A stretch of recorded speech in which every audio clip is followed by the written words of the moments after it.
everyone's ready, let's start the Q&A session.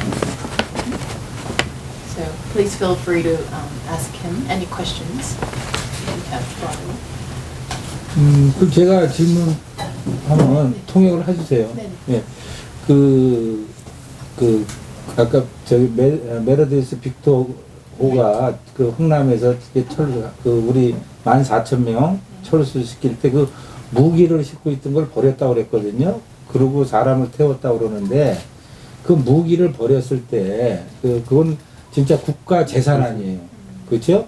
그걸 버렸을 때 과연 위에서 그 사람을 태우기 위해서 승인을 했는지 미국 정부에서 위에서 해서 야 그걸 버리고 사람을 태워라 아니면은 그 당시에 선장이 직권으로 그냥 이거 사람을 우선 살려야 되니까 이걸 버리고 태웠는지 그거 한번 제가 궁금한데 Okay, so 이런 거 뭐 이리 오세요. 이리 오세요. 그 옆에 앉으셔야겠네. Okay, so his question was for the Meredith victory, the Hunnam evacuation. Like, did anybody whose like authority was it to unload all the weapons that you had on the ship and then load the people? I guess that never happened. That story was repeated by some author, and it has continued to be told. We did not offload anything. We were carrying 300 tons of jet fuel at the time, but many other ships discarded a lot of the equipment and other cargo that they had to make room for refugees. But our ship was fairly empty except for the 300 tons of jet fuel that we had in the number 3 hold. 300톤의 그 젯퓨얼 말고는 사실 그 좀 이게 이야기가 어떻게 뭐 와전이 됐다, 뭐 이야기가 만들어진 거라는 이야기신 것 같아요, 그죠? 뭐 더 이해가 잘 되시면 도와주셔도 돼요. 그래서 이제 사람들을 실을 때 굳이 뭐 무기를 버리거나 이렇게 하지 않았고, so still, so I guess you didn't have to discard anything, so it was okay. You didn't have to get order from your upper, I guess. We did not discard anything to load the refugees, no. So was there any problem loading the people? Whose order, like if, I mean, I don't know the right way to ask this. There came a time during the evacuation when initially many Korean people were being evacuated with the military, but these were special people. These were the people that had been working for the Americans and the UN forces, and they had cooperated extensively with the military. Therefore, the military was selecting these people, these North Koreans, to come out with the military, but they were not taking out any of the civilian population that was coming down from every mountainside and every village seeking freedom. The only ones that were being taken out initially, at the beginning, were the ones that were and had cooperated with the American and the UN forces. 어떤 혹시 좀 뭐 제가 이해를 잘 못하는 수도 있어서. Translate 다 알잖아요. So are you talking about the people who were taken out of the? If you can help me understand. Joan, maybe you want to help me. When the Americans decided to evacuate, they decided there were certain critical North Korean people who helped them, that were on their payroll, that were in positions of power, and they felt that they would be annihilated if they weren't taken out. So they were taken out by the military, but the military had no conception of taking out ordinary people, so that it was two distinct different groups of people. So there were thousands upon thousands of North Koreans coming in from every village and every mountainside, streaming toward the only port that allowed them any access to freedom. Hungnam was surrounded by the Chinese communists. They had closed off all of the land routes south of Hungnam. think of Hungnam just like a half moon around the city, surrounded by close to 100,000 Chinese communists that had come down from the Yalu River and had surrounded the entire port. All of the American military, at the time we were evacuating civilians, most of them had been pulled out already. There was only one division left. That was the 3rd Infantry Division that was holding the perimeter. They established perimeters, that is, protective lines in a semicircle around the port of Hungnam. But each one of them closed into the next one. The next one closed into this. They infiltrated each line all the way down to a point where by the time we got into this port, the inner port, there was maybe 3,000 to 4,000 yards within the last perimeter. And within that perimeter were these thousands of people coming into this city, thousands. And these were not being taken out. The military had no provision for them until General MacArthur, on the last days of that military evacuation, gave the order, in addition to taking out as many of the civilians that had been working with the UN and American forces, he said, take out all of the other North Koreans that are choosing freedom, and their only access to freedom is the sea. And our ship was the last ship in the harbor, and he had given the orders that we should start taking out the North Korean refugees seeking freedom. Okay, so 이해하셨겠지만 이제 계속해서 이제 나중에 맥카더 장군께서 오더를 The big question is, we believe we heard it was a captain made a captain of the ship made a decision to 캡틴께서 이제 결정을 하신 건지 load the refugees. Now we hear there's the order of General MacArthur. 맥카더 장군께서 그렇게 오더를 Yes, The 내렸다라고 decision made by 말씀하시는 General 거죠. MacArthur's office, not 그래서 이제 the 사우스 captain 코리아도 of the ship. 해오지만 이제 Well, 유엔이나 The captain of our ship 자유연합 did give the order in this regard. We were the last ship in the harbor that was capable of taking out any of the refugees. Because of the danger at that time, keep in mind that other ships had been taking out refugees. Some of the military ships had already taken out refugees. The last of the refugees were on the beach. This was on December 22nd, 1950. When the military came out, 5 colonels came to our ship and they said they have evacuated as many refugees as they can on the military and on the merchant ships. He said, however, there's still thousands on the beach. He said, we cannot order you to go in because of the Chinese communists so close to the port. And they asked him if he would volunteer.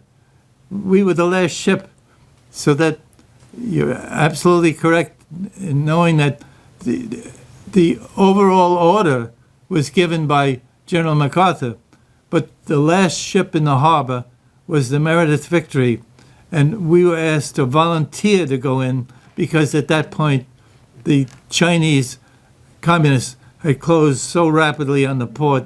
They were somewhat like 4,000 yards. We had runners coming down to the ship. It was the courage and the decision made by Captain Leroux, a man of quiet demeanor, but a man of great experience and background, great navigational skill, that said, without consulting any of the officers, the military had said to him, bring your officers to the wardroom, that is where we would meet, and we would give you opportunity to discuss this issue as to whether you would go in or not.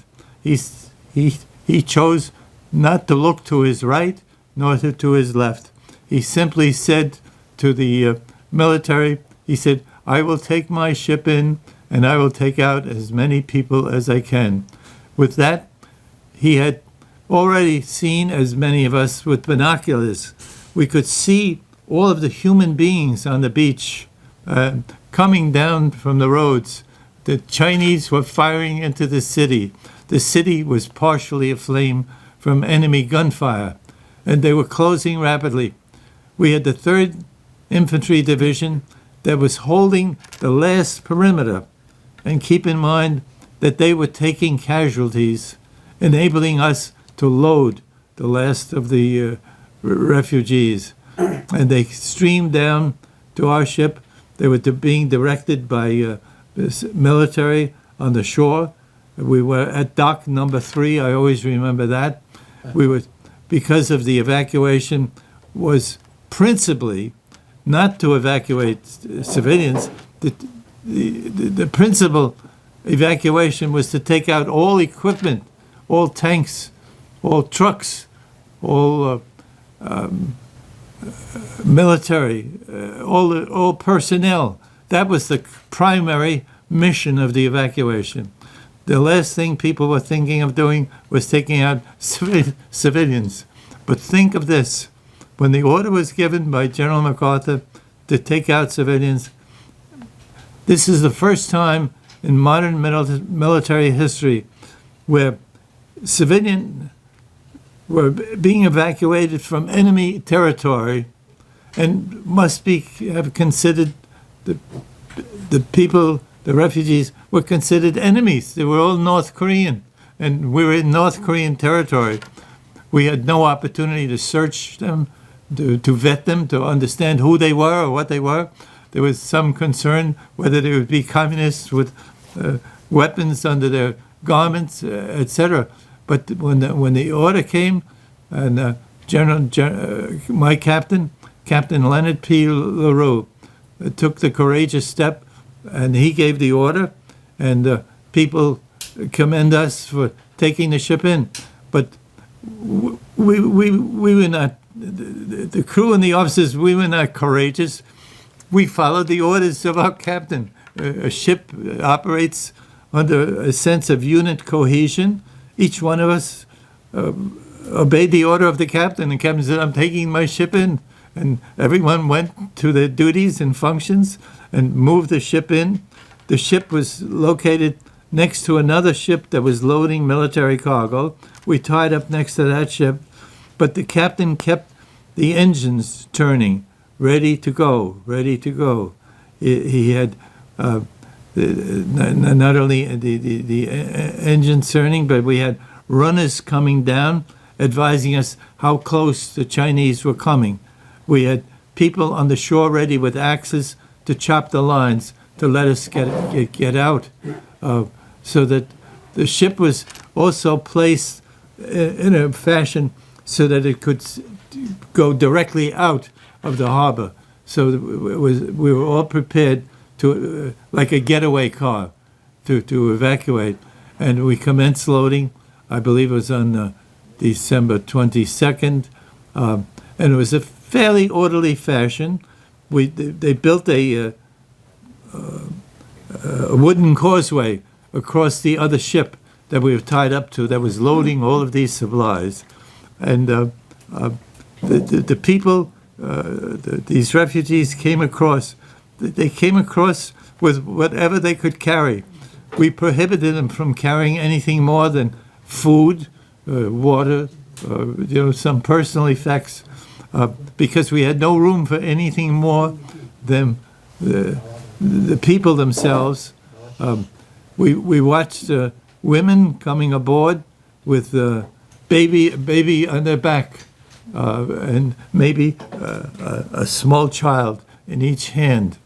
Most of the men were in the military, but any of the older men that were coming, perhaps they were the grandfathers, they came, as you can imagine, everyone was in traditional Korean garments, and they had these huge coats, and sometimes you could see a child or two under the coats of these men. It was freezing cold. The principal idea was to preserve the safety and the security of the children How cold was it? You It remember? was freezing cold. Like It was- minus 20 or 30? Or? They have all sorts of estimates. I'm not sure, but I know that in recorded weather history, it was one of the coldest weathers in North Korea. As you know, North Korea is very cold winters. Oh, yeah. You know you have cold winters in Seoul. You know how cold it is in North Korea, and we were able, after 13 to 14 hours, to load all of the refugees. They came across in fairly orderly fashion. We knew very little Korean, but a couple of words we did know was bali bali. We kept them moving. And we had 5 holes on the ship. Think of a cargo ship, the big house in the middle of the house where all the ship's plant and the men lived and the navigational gear, etc. But forward of the house were 5 holes, and aft of the house were 2 other holes. Each of these holes had 3 levels. We loaded the refugees like cargo. First we had the booms and lowered them on pallets all the way down to the bottom of the ship in the lowest part of the hold. And we left one pontoon open to let air come down, etc. Then we closed off that, and 3 high. When you close it, it's so dark underneath. Oh, we had no electricity, we had no heat, we had no food, we had no electricity. No bathroom. There was no toilet facilities, no hygiene facilities at all. We were a cargo ship. We loaded every one of those holes forward of the house, these 3 levels, and put the people in there. And there was, in many cases, there was hardly any room to sit down. When you think of the fortitude, there must be a better word for it, of these Korean people seeking freedom. They were not too sure of where they were going or what was happening, but I'm sure in my mind they knew we were taking them to safety. They must have, because they all agreed to come on, and they followed all of our orders. And they, after the house, we had the number 4 and 5 hold, and we filled them too, 3 high. And after that was completed, we then covered what we call the weather deck, all of the decks, an open deck of the ship with as many people as possible. I think you've seen some of the photographs of that. Just a mass of humanity. You can see the photo of these people on the deck of a ship. Can you imagine what it was? Down below, 3 levels, 5 holes, etc. There were no complaints by these refugees. At one point, the captain said he was concerned that they would be pushing for food or water, but if they did, I'm not aware of it. They were very, in English I would say they were very stoic, strong-willed and strong character. They persevered. Think of them boarding on December 22nd. We sailed on December 23rd. While we're loading the refugees, they were planting explosives throughout the entire port. The pier that we were in had UDT, the Underwater Demolition Team, which is now called the SEALs. They were planting the explosives as we were loading the refugees. They were diving down and putting them along the entire pier and blowing up every warehouse and every piece of equipment on the shore, because by this time most of everything had been evacuated, that is the military equipment. But they were blowing up much of the equipment to deny it to the enemy so that they could not use it. The next thing we had to encounter was, of course, we had entered the port through a heavily laid minefield. I must reflect back on how we entered the port. we were still carrying 300 tons of jet fuel that were to be delivered to the Yanpo airport.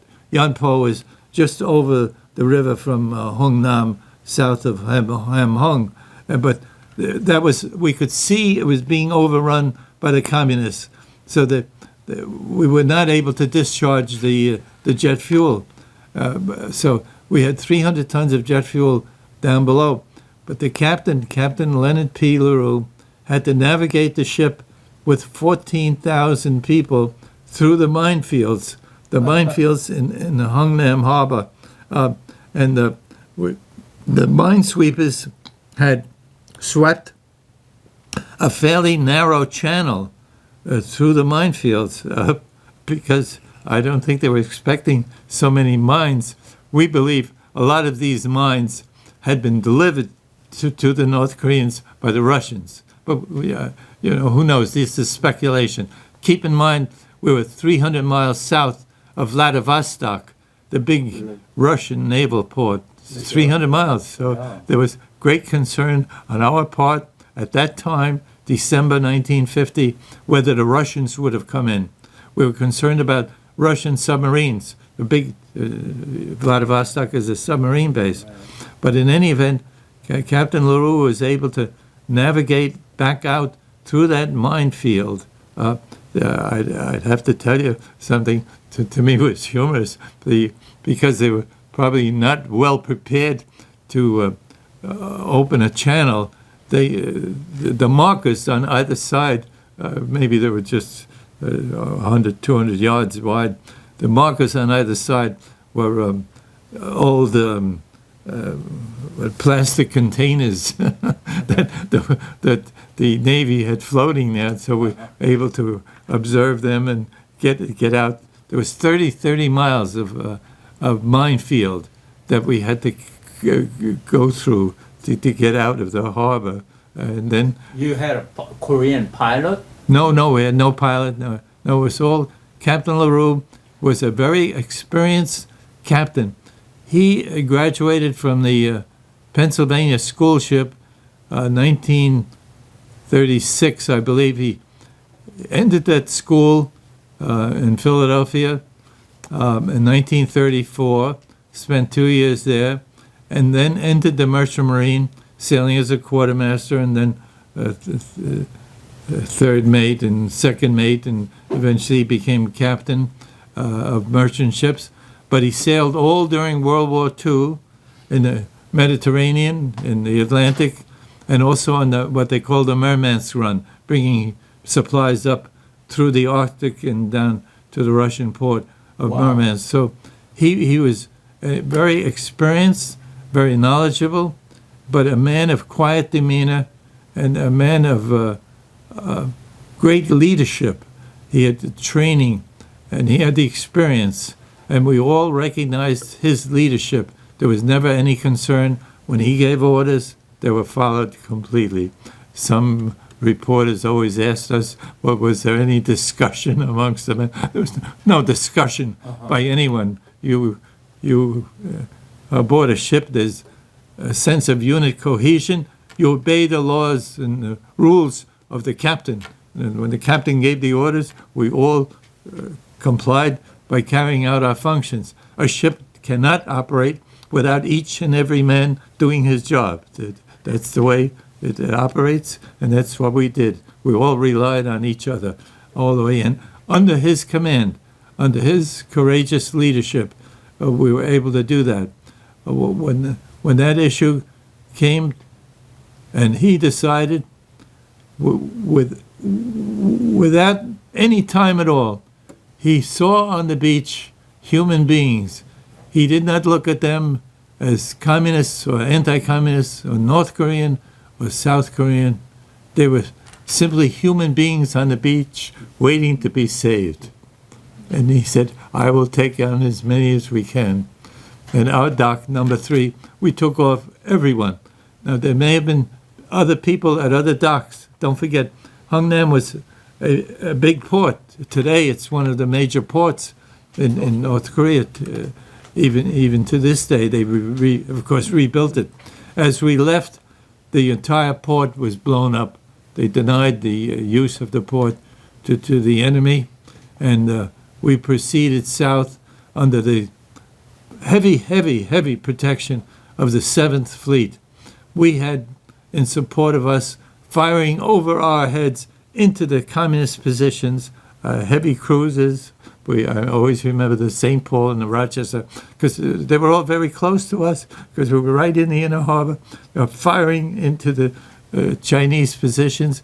We had, you're all familiar with the USS Missouri. She's a museum ship now in Pearl Harbor. Right. She was firing 16-inch shells into all sorts of communist positions, because the communists were attacking the perimeters and closing on the port. We had 4 rocket ships sending rockets in. We had 3 aircraft carriers supporting us with fighters and bombers. The F-4U Corsair was one of the principal single-engine land planes off the carriers, and they had the 20-millimeter guns, and they could carry a 500-pound iron bomb. But mostly we could see napalm. They were hitting the Chinese positions with napalm. They introduced, at that time, the F-86 Sabre jet, and she was flying in and hitting a lot of the Chinese positions. But we liked the F-4U Corsair because she could come in low and hit all of the enemy machine gun positions. Keep in mind, fortunately, the Chinese had no heavy artillery, they had no air power, they had no sea power, but they had manpower. When you think of the Chinese incursion coming down from the Yalu, they crossed the Yalu with an estimate of about 300,000. They hit the 8th Army on the west coast. They hit us on the east coast, the 1st Marine Division, the 7th Infantry Division, the 3rd Infantry Division, and the Rock Capital Division was operating on the east coast as well. When you think of that and realize what the communists were doing, we had about 100,000 attacking the port. All of these are estimates. No one knows exactly. But the Chinese were able to attack with manpower. That was essentially, indeed, we had heard stories of the first wave would come in, and those would either have lost their weapons or they were killed or injured, and the second wave would come in not necessarily well equipped, and they would be picking up the guns of the ones that had fallen. So the massive attacks by Chinese on this perimeter surrounding Hungnam was terrific because of their manpower. And eventually, of course, that's why we had to evacuate. And incidentally, as a postscript, most of the North Koreans that we evacuated always anticipated going back again. Whenever we were able to talk to them after the war, they said, we always expected the Americans and the UN to go back in and retake North Korea as they had earlier. And many of them had left families saying, we'll be back in 3 days, or we will be back shortly, hoping Sure, that that hope is still alive. Isn't it? I want to mention that Mr. Na actually from Hungnam area, isn't it? Your hometown?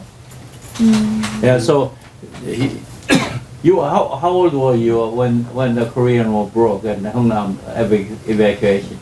I'm 20. You were 20. And that day, well, you were on the ship. How did you come to the South Korea? You walk? So you. 그러니까 디셈버 5 그때 수도서단 같이 가서 수도서단 Okay. 캡틴 I see. So you heard about the Hungnam evacuation? What the Admiral Lunny is talking about? Yeah, I have people 내렸던 날이나 And he was in military already. Yeah.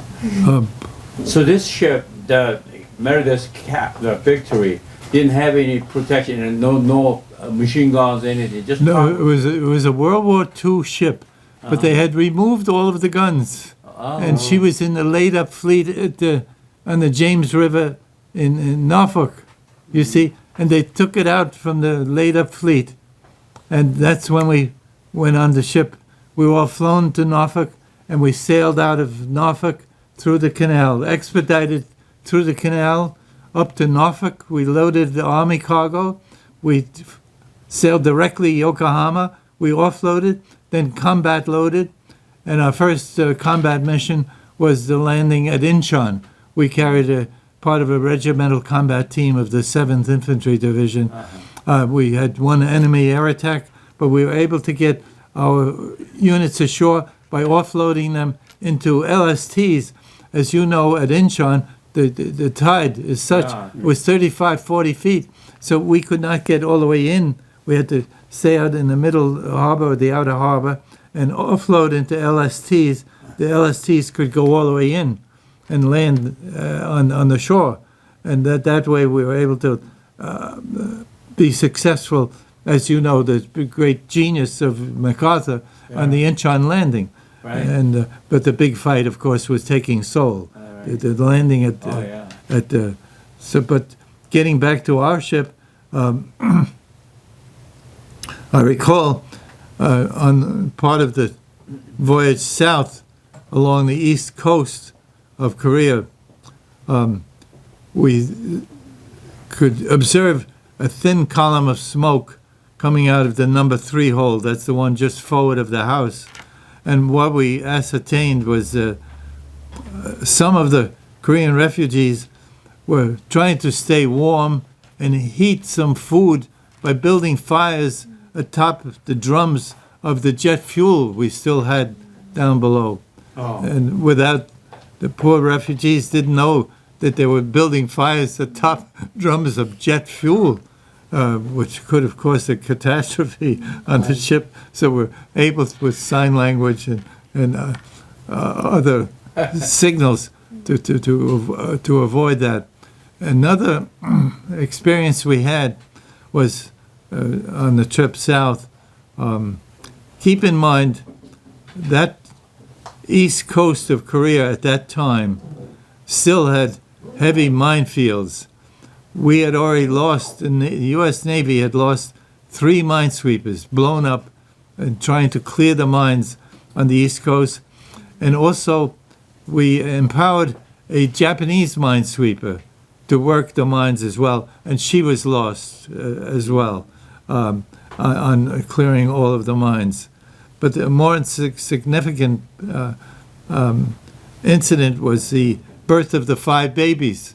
Can you imagine, amongst the 14,000 people, you had these women had given birth on the ship, and we, of course, didn't know too much of what to do, but every Korean woman knew how to take care of a woman giving birth, because these are all the women from the north, and probably they would work in the fields and either go home and their sister or their neighbor would come in and help them deliver a baby. So there was, to us, it was a big thing, but to them it was normal. And well, of course, giving birth is a normal attribute.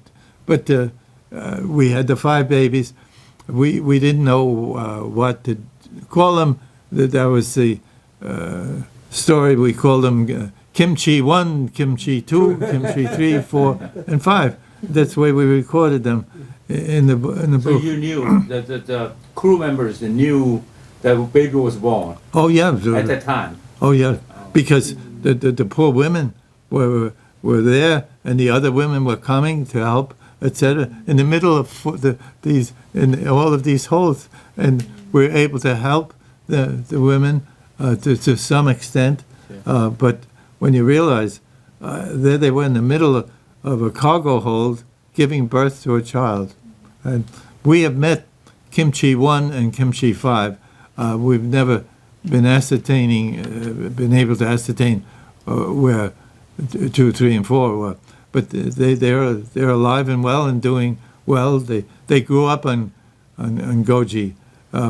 We arrived at Busan on I believe on the 24th, Christmas Eve. So it took 3 days to get there? 2 days?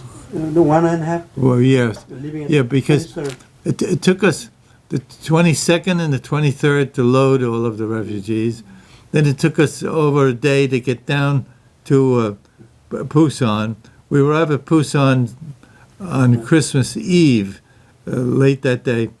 And we had taken 17 wounded on the boarding of the refugees, too. So the first thing we were able to do at Busan was offload the 17 wounded because we had no doctor or medical facilities. However, arriving at Busan was a big disappointment because they had sent out a message which we didn't receive, ordering us to go on to the island of Goji. Goji. Yeah, but we didn't get that message. So we go into Busan with the 14,000. We offload the wounded. We're able to get some water and some minimal food. And but Busan was so crowded. By this time, you're all familiar with that thing called Korea. It's a big peninsula.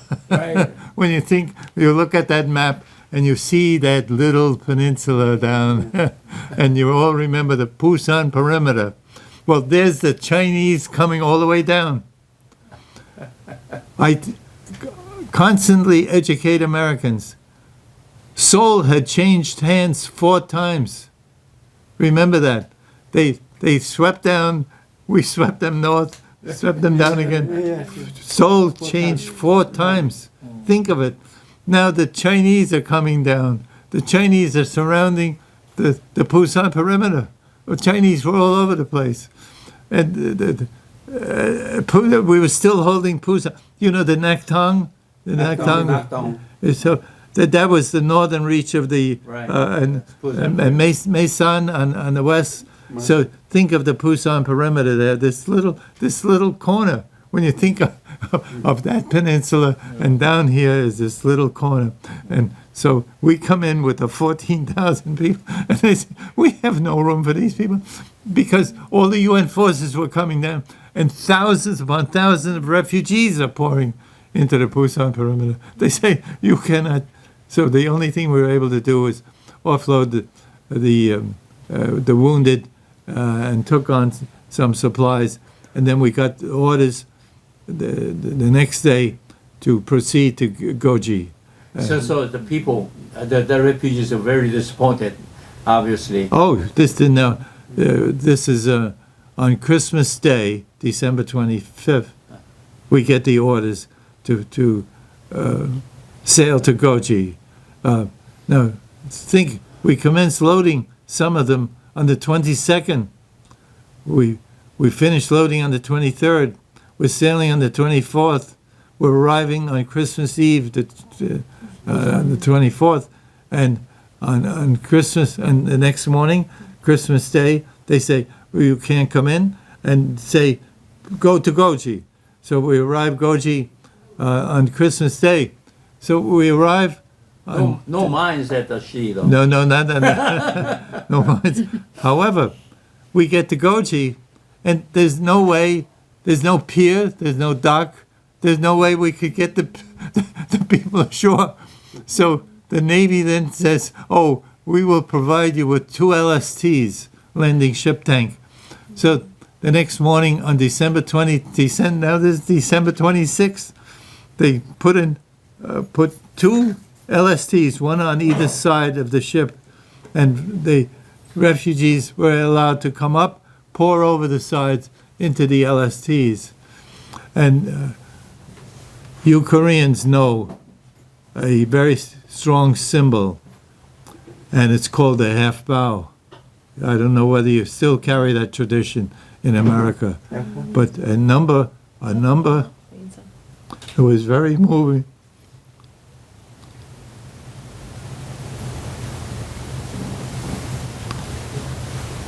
It was very moving to us to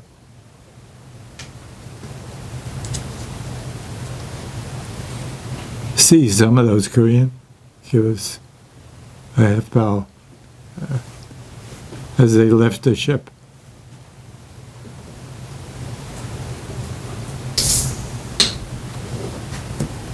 And so we were able to successfully land 14,005 people. You probably took all day with 2 LSD. We were able to put 7,000 into each LST. Yeah. And the LSTs were able to go in because they could land on the shore. So you have to, from the bottom floor, the 3 floors of ship, the bottom floors, then you had to lift him up with a boom. Yes, yeah. Like a cargo. And also, each one of them had very thin ladders going down. So that they were able to. I saw the ladder at the movie. Yeah. So that's the successful story of Captain LaRue. Sometimes people say to you, one man cannot make a difference. And we Christians know one man made a difference in our lives. Yes, sir. Okay? In this case, one man made a difference for the 14,005 people. And at the end of the war, 1954, he left the sea, and he was a very strong Christian, a very strong Catholic. He joined the Benedictine monastery in St. Paul's Abbey, Newton, New Jersey, and he lived the rest of his life as a monk, Brother Marinus. He took the name in honor of the Mother of God, the Mother of Jesus, Mary, Marinus, and he lived out the rest of his life. And my wife Joan and I and our son Alex, on occasion we go down and visit with him, especially at Christmas time, and he was very cordial but very pious, a very religious man, and on occasion he would say to me, so many people come to visit and want to know all about the rescue. He said, I do not care to talk about the rescue. He said, I simply did the right thing. I did what I was supposed to do. It's as simple as that. When he looked and saw those people, there was only one decision in his mind. There was no discussion to be had. It was to save the people. And that was his message.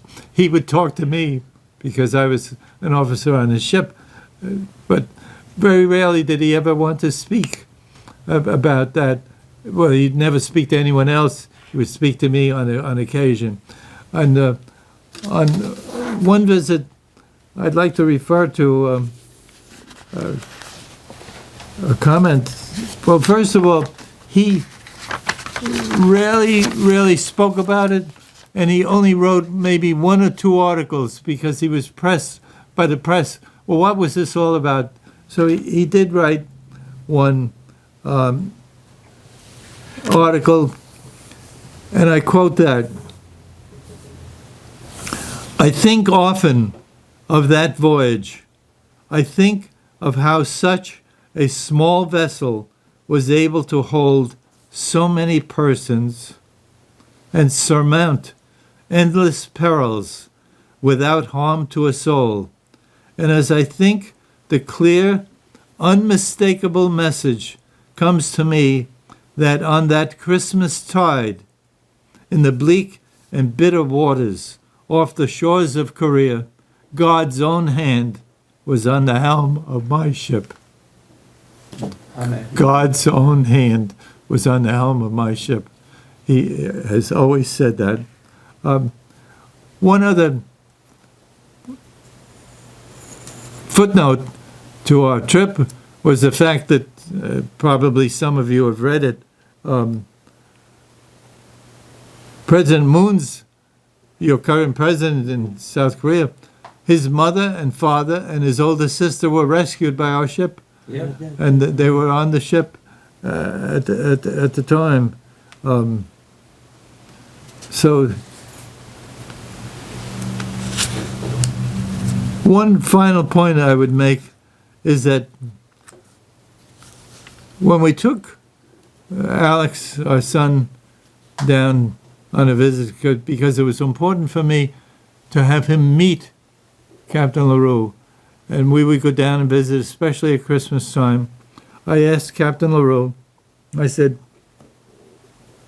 please explain to Alex how, because I had no appreciation or understanding, how you made the decision to go in and save all these people. And in a sense, he was jeopardizing his ship and all his men. He said, the answer, and he reached over, touched the Holy Bible. The answer is there in the Holy Bible. Greater love hath no man than this, that a man lay down his life for his friends. And that's the way he viewed it, that he was complying with the Bible. He was that much of a religious man, a good Catholic, and he died after almost 50 years living as a monk. He made only one trip out from the monastery because they were not under their rules of Saint Benedict, it's the order of Saint Benedict. The rule was work and prayer. And he did come out at the time we received a decoration from the American government. By a special act of Congress, they honored the men and the officers of the ship with the Gallant Ship Unit Citation. Previously, we had been given a Presidential Unit Citation, the only merchant ship given a Presidential Unit Citation by President Syngman Rhee. And I have that in our home. It's a huge certificate from Syngman Rhee, signed by him, and you would appreciate, and it's in the old style, the vertical style of writing, the Korean Presidential Unit Citation. So the Korean people can't be, when my wife and I, Joan, are invited back on some occasions to Korea, they can't be more hospitable. They can't be more pleasant. They can't help thanking us, all Americans, and then especially us, because they said our ship was not there to kill and bomb people. You were there to save our people. Indeed, that expression was given to me when I was invited down a couple of 3 years ago with your former president, President Park. And she stopped in the line when she was shaking hands with each of us, and she said, "Thank you so much for saving my people." Sure. Even when we met President Moon invited us to Quantico 2 years ago, in June 2017. There were about a dozen of us that were selected to come down and meet with him. That was the first stop he made when he came to America for his first visit in June 2017. And he gave a very, very brief talk in the thanks for all the men that fought and died to preserve the integrity of his nation. But he did mention, he mentioned the Meredith victory, he mentioned Captain LaRue, he thanked me especially for having been an officer on the ship, and at the end he said, and I have here with us Bob Lunny, and he said, I remember once he wrote that in his lifetime he wants to see the unification of my country. And President Moon said, and that is my dream too. So there's a whole story here that should be known and should be told, but there was no video cameras on the beach that day. There were no reporters there. There was no one taking photographs. I did take a number of photographs, which I've passed on to Sonny here, and he knows them. But otherwise, it's a great story. I was only a part of it. The true, if you want to call someone courageous, was Captain LaRue. But Captain LaRue would tell you he was not courageous. He just did the right thing. That's all. He said. It didn't matter if you were the true heroes were the Korean people coming down, seeking freedom, sacrificing their lives, coming through, plowing through snow, freezing, they were wearing the traditional garments. They were not even clothed for the winter time. But think of how brave those people are. Today, they're down in the Republic of Korea today, contributing to the great success of that nation called the Republic of Korea, one of the finest economic giants in Asia today, and all contributed by Korean people, the South Koreans, but a lot of those Koreans that we were able to evacuate. A total of 98,000. We took out the last 14,000. But the courage of the Korean people, and my wife and I, admire you so much because knowing the history, we've known the history of the Korean people, the Mongols, the Chinese, the Japanese, the Russians, the communists, everybody, but you've always preserved your culture, your identity. Indeed, your prince or your leader back in the 1400s insisted on all of your people to be able to read and write and establish today Hangul. Korean Hangul. Today now I think you have 24 characters, but Yes, he sir. may have had 26 characters. And when you think of what the Korean people have survived and persevered, preserving the integrity of their culture, their language, their way of life, and what they've contributed, at one point being the beneficiary, because we're all helping. Today, they are now providing help and resource to all corners of the world and providing us with all sorts of electronic and many other advances when you think about what the Koreans are about. We live in a town called Bronxville, and would you believe there's 8 Korean stores in our town, 6,000 people. They're entrepreneurs. They couldn't be more gracious, especially when Joan comes in and greets them, Anye, aseyo, and she wants to get a discount. So, And I get it. Any question? But you took as many, but there was any leftover refugees still in the Hunnan perimeter at the time? Or There may have been some left because we took everyone at dock number 3.